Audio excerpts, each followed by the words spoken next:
Jangan lupa subscribe YouTube channel Metro TV News dan jangan lupa nyalakan notifikasinya. Jakarta ini menetapkan Saya berbicara langsung kepada rakyat. Our Constitution, the Pancasila.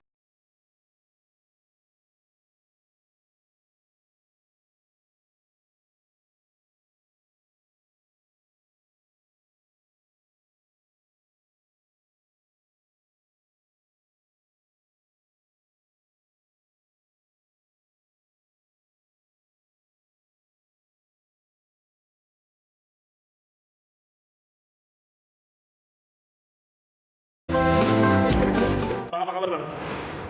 Alhamdulillah sehat. Usia? Wow, usia kalau ngelihat uban udah mulai keluar pasti di atas di atas 60. Alhamdulillah saya 61.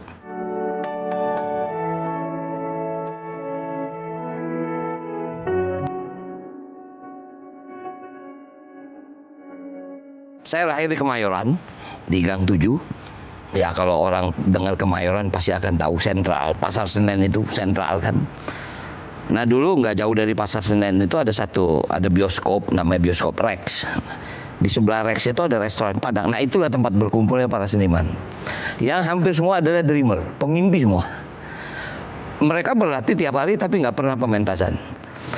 Saya sangat yakin itu yang membuat ayah saya trauma dan tidak mengharapkan anak-anaknya jadi seniman, termasuk saya. Sehingga dia nggak sampai terakhir dia juga nggak pernah mengajarkan saya dunia seni peran. Nah itu yang membuat saya menjadi aneh. Dia tidak mengharapkan anak-anaknya jadi seniman seperti dia, karena mungkin dia merasa dia gagal, dia tidak bisa menghidupi anak-anaknya.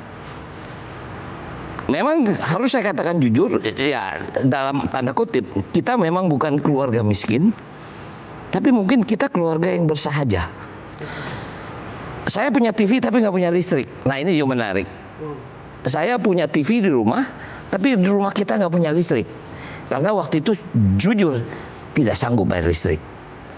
Sehingga ada satu cerita yang nggak akan pernah saya lupa. Kalau saya ingin nonton televisi, kebetulan di kampung saya itu ada, saya tidak ingin sebut nama, tapi ada orang kaya lah.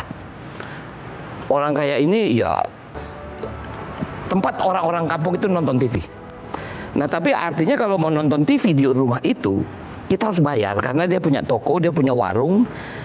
Saya nggak punya uang untuk bayar. Jadi apa yang mesti saya lakukan sebelum TV itu mulai? Karena TV dulu nggak seperti sekarang 24 jam kan. Dia mulai setelah maghrib. Nah dari sore kira-kira jam 5 saya sudah jadi kuda-kudaan anak yang pemilik rumah itu. Untuk saya bisa nonton televisi. Itu selalu saya lakukan hampir setiap hari. Nah inilah situasi yang saya alami sejak kecil. Jadi mungkin ya saya juga pernah mengatakan, kalau ada lagu sepiring berdua, saya tuh setiap hari makan sepiring berlima. Itulah situasi seniman pada waktu itu. Sehingga ayah saya tidak mengharapkannya anak-anaknya terjun dalam dunia seni. Gitu. Ada sedikit banyak, ini saya potret dari ayah saya pada waktu itu. Ya ayah saya pulang dalam keadaan mabuk. Kemudian ya dia tidak punya penghasilan tetap. Tapi saya tahu dia gigih bagaimana menghidupi anak-anaknya. Nah yang luar biasa ingin saya katakan jujur, boleh dikatakan barangkali dalam 1 tahun ayah saya cuma bayar uang sekolah itu selama 6 bulan. Ada toleransi yang diberikan kepada kita. Itu juga membuat saya terngiang ya. Sehingga apa ya, saya ingin sekali buktiin kepada ayah saya bahwa dunia seni ini bisa memberikan sesuatu.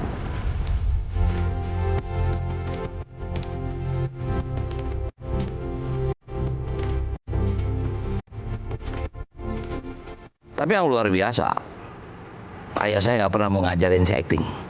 Jadi waktu itu saya pernah tanya, Pak, gimana mau acting? Dia bilang, saya nggak mau ngajarin kamu. Kamu kalau memang mau ya cari guru, jangan ke saya. Karena dia bilang, kalau kamu belajar dari Soekarno M. Nur, kamu akan menjadi Soekarno M. Nur. Saya banyak belajar di lapangan. Saya termasuk anak yang nakal untuk belajar. Anda bisa bayangin, dulu kita syuting pakai kamera celluloid, pakai film. Kemudian kalau syuting kita nggak punya monitor, kita nggak pernah tahu apa itu size MS, medium shot, kita nggak tahu yang namanya close up, kita nggak pernah tahu long shot seperti apa. Nah sebagai pemain waktu itu saya ingin tahu. Jadi saya selalu ngomong sama kameramen, dan kameramen di sana itu zaman dulu bukan seperti sekarang, siapa saja bisa melihat monitor. Dulu jangan Anda coba-coba melirik viewfinder atau lens di kamera. Kalau tanpa izin kameramen, dia bisa marah sama kita. Bayangin, dulu kita masih dubbing, kalau sekarang kan direct sound. Waduh, bisa bayangin adegan nangis hari ini, dubbingin ntar 6 bulan lagi. Jadi bisa dibayangin kembali, kita harus kembali masuk dalam emosi itu nggak mudah gitu loh. Saya nggak tahu apakah saya berhasil, tapi kalaupun menjadi tolok ukur, bayangin saya hanya mendapat Piala Citra cuma 1 kali, film Taksi saja tahun 2000-an kira-kira. Nah di saat saya dapat Piala Citra, ayah saya udah nggak ada. Saya nggak bisa buktiin kepada dia bahwa dunia film yang memang dia geluti bisa memberikan arti bagi kehidupannya. Itu mungkin yang bisa saya jawab.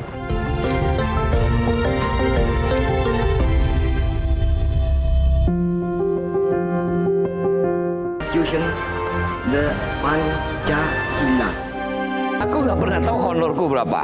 Jujur, dulu pasti ayah yang bapak yang ketemu sama produser.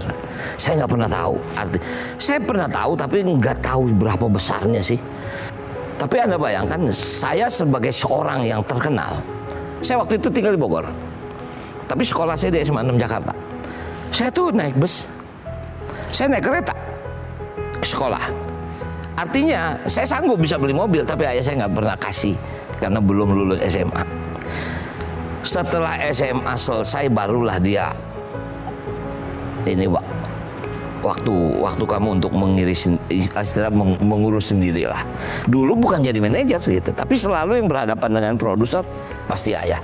Setelah saya bahasanya dalam tanda kutip sendiri, saya nggak pernah minta honor saya sama produser. Anda boleh tanya siapa produsernya.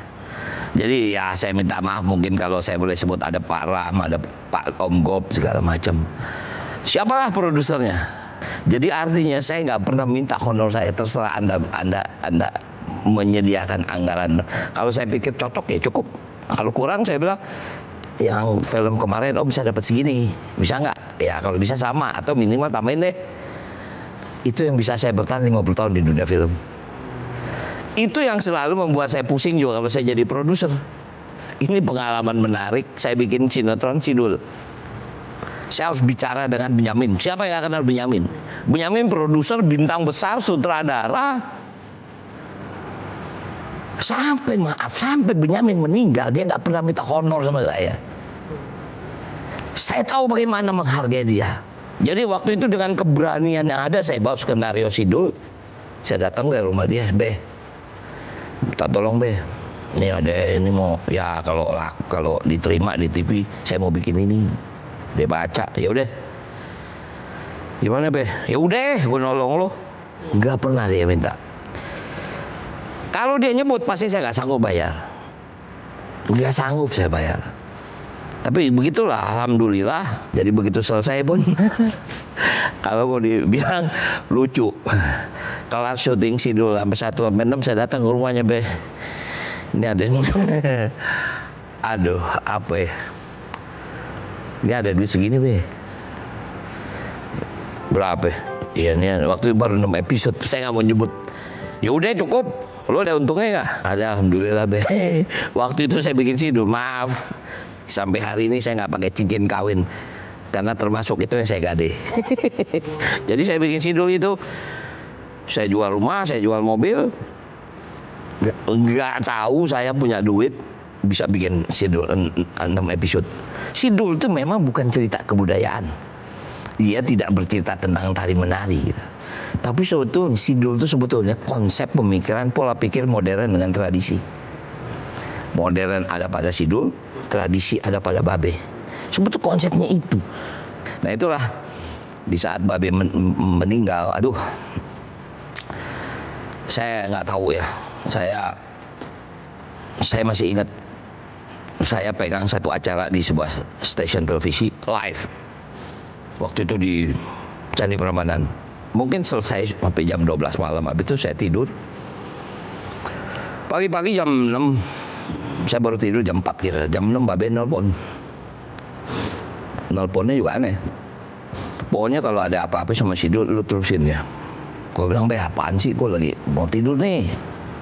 Kita ngobrol deh, gue pulang Jakarta ntar sore. Ya pokoknya gue mau ngomong sama lu. Kalau ada apa-apa sama gue, Sidul lu terusin. Udah, tidur saya. Jam 2 siang saya kebangun karena ada telepon lagi. Dengar kabar dia masuk ICU jantung. Bingung saya. Mesti bagaimana? Jujur waktu itu saya udah siap dengan 13 episode untuk melanjutkan Sidul. Tapi Babe sakit, dia 9 hari di ICU sampai kemudian dia meninggal. Jujur waktu itu sebetulnya saya nggak mau terusin karena saya nggak punya ide cerita. Saya mau kemana? Saya mau larikan ini konsep yang udah saya bangun. Ya Sidul itu bukan hanya ada Babe gitu, ada maknya, ada semua, ada termasuk kita semua lah. Ya, sampai saya dapat apa, nggak bisa kita lanjutkan tanpa Babe. Maka saya bikin, saya ceritakan. Maka sampai hari ini maknya ini umur 85 tahun.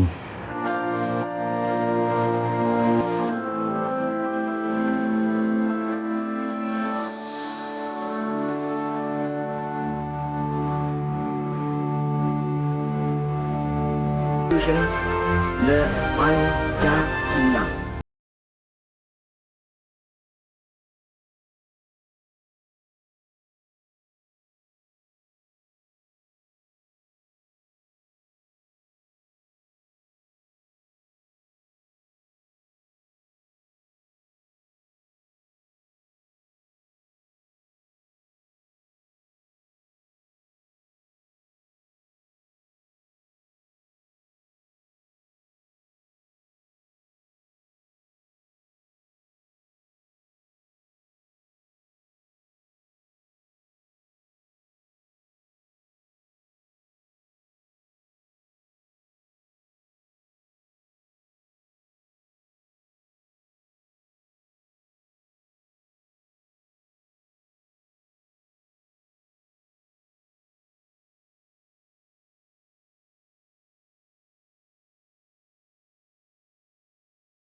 Saya mungkin ada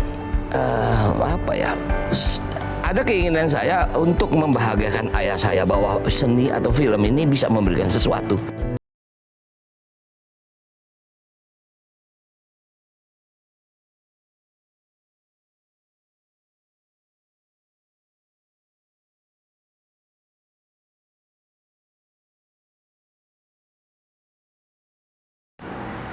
Jadi saya dulu, ini pertama kali saya ketemu Yesi Gusman, kira-kira tahun 70-an. Saya disuruh berlatih teater oleh dia. Waktu itu saya udah jadi pemain, tapi dia bilang, kamu harus belajar teater. Saya belajar teater ke sebuah teater namanya Teater Kak Yana. Nah, Kak Yana ini istrinya dari Pak Alam Surawijaya. Alam Surawijaya ini juga salah satu sutradara baik Indonesia. Cuman dulu dia terkenal sebagai seorang art director yang luar biasa. Dia punya satu sanggar teater anak-anak namanya Kak Yana. Nah sejak itulah waktu ada film Romeo dan Juliet mau dibuat, saya ngomong sama produsernya, ada satu pemain namanya Yesi Gusman. Nah mungkin itu yang membuat, mungkin apakah Anda akan bertanya atau tidak, kenapa saya sama Yesi Gusman kok bisa cocok? Artinya bisa apa ya? Orang anggap pantas atau kok bisa nggak jadi kawin sih atau nggak pacaran sih? Karena mungkin secara chemistry saya kenal Yesi itu sejak kecil gitu. Jadi begitu saya main sama dia udah apa ya? Udah klop gitu, udah klop sehingga kita sama-sama tidak bisa mencintai.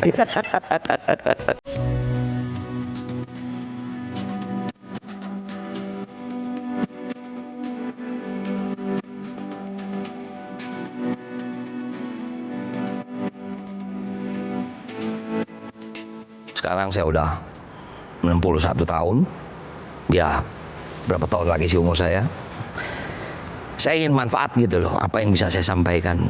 Saya nggak bisa sampaikan melalui satu skup yang kecil, saya harus sampaikan dalam skup yang besar, yaitu dalam ketatanan negara di bidang yang saya pahami. Nah mungkin itu, ya mungkin orang berpikir bahwa sebagai seorang gubernur, sebagai seorang wakil gubernur, atau sebetulnya saya nggak punya tujuan sana. Politik bagi saya bukan untuk itu sebetulnya. Tapi bagaimana pemikiran kita bisa sampai ke masyarakat, dan ini sumbangsi kita sebetulnya. Itu menurut saya. Tapi memang kebetulan saya masuk dalam politik praktis. Wakil bupati tahun 2007-2008, kemudian jadi wakil gubernur dan jadi gubernur. Nah, tapi yang kedua, ya ini saya ngelawan doanya Babe sebetulnya. Kan Babe bilang sekali-kali lu jadi gubernur dulu. Saya ikut pilkada 2 kali kalah. Orang Babe bilang cuma sekali-kali. Itu singkatnya seperti itulah. Nah jadi ya